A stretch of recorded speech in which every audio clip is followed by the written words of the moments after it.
Have you ever had one of those days where you look at your calendar and it's a wall of back-to-back meetings where you sprint from one task to the next, reply to 100 emails, and by 6 p.m. you're exhausted, but with this naggy feeling that you didn't actually move the needle on anything important? If that sounds familiar, you're not alone. For decades, we've been told that the key to productivity is time management. But here's the truth. The best leaders, they don't manage their time. They manage their energy. Welcome to The Leadership Effect. I'm your host, Camilla. I'm a psychologist with an MBA, and for the past 15 years, I work with leaders around the world. I've led small teams and large teams, and I've sat in both the manager and exec seat. Everything I share here today in this podcast is grounded in both theory and real-world practice. Today, I want to show you a simple framework to manage your energy, not just your time. Because when you get this right, not only do you elevate your own performance, you also create the conditions for your entire team to thrive. For years, the gold standard of performance has been time management. We've been taught to optimize every minute, to squeeze more into our 24 hours. But here's the flaw. Time is fixed. We all get 24 hours, and we can create more. Managing time is just shuffling a finite resource. Energy, on the other hand, is renewable.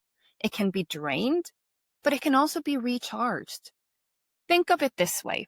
Time is like the fuel in your tank. Everyone gets the same 24 hours of fuel every day. But energy is the driver. So if the driver is exhausted, distracted, or just checked out, that fuel just sits there. You don't get anywhere. One focused high-energy hour will take you further than 3 hours of low-energy busyness.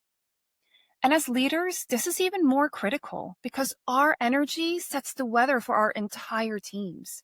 If you walk into a meeting drained, cynical, distracted, that spreads. But if you walk in calm, focused, and positive, that spreads too.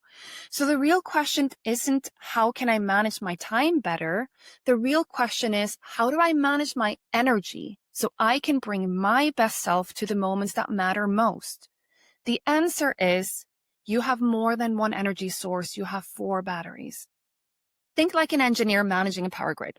You have 4 batteries that power your leadership, and let's break them down. The first is the body battery, your physical energy. This is your foundation. It's drained by lack of sleep, poor nutrition, sitting in a chair all day, drinking alcohol. But it's recharged by small, consistent habits, 7 to 8 hours of sleep, movement, fuel, hydration. As a leader, this isn't about training for a marathon. It's about micro habits. Take a 15-minute walk at lunch, stretch between meetings, put your phone away an hour before bed. If your body battery is empty, everything else crumbles. The second is the emotional battery, the quality of your energy. Ever felt physically fine, but just emotionally exhausted? That's this battery. It drains when you feel conflict, negativity, or go unappreciated. It recharges through positive interactions, by giving recognition, by connecting with people who lift you up, by learning emotional self-regulation, responding with calm instead of frustration. So ask yourself, who on your team gives you energy? Can you book 10 minutes with them? What part of your job makes you feel good? Protect that time. Your emotional battery directly affects your team's psychological safety. So take care of yourself to take care of your team. The third is the mind battery. That's your focus energy. This is about clarity and attention. It drains with multitasking, constant notifications, endless meetings. And when it's empty, brain fog, simple mistakes, no strategy. The anecdote, single tasking, protect deep work time, even 90 minutes a week.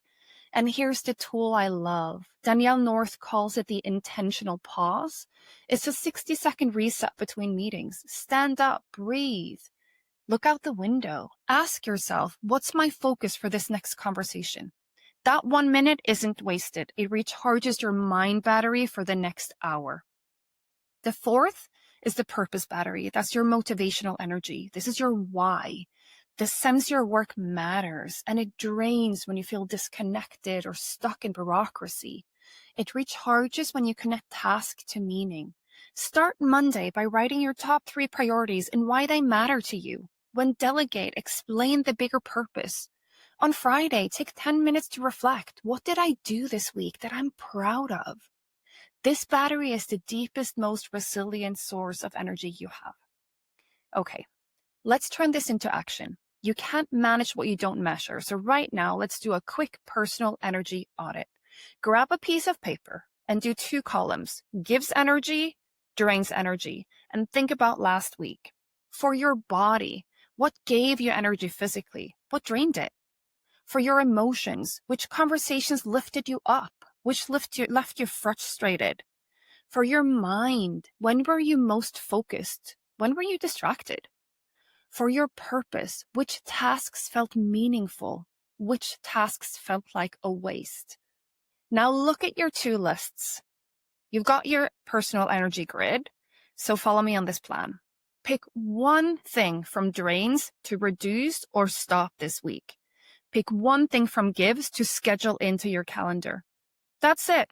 No overhaul, just one reduction, one recharge, repeat weekly. Okay, let's wrap up with the big ideas. First, energy, not time, is the real currency of high performance. Stop trying to squeeze more into the day and start fueling the hours you have. Second, you have 4 batteries: body, emotion, mind, and purpose. When one drains, they all suffer. When they're all charged, you lead at your best.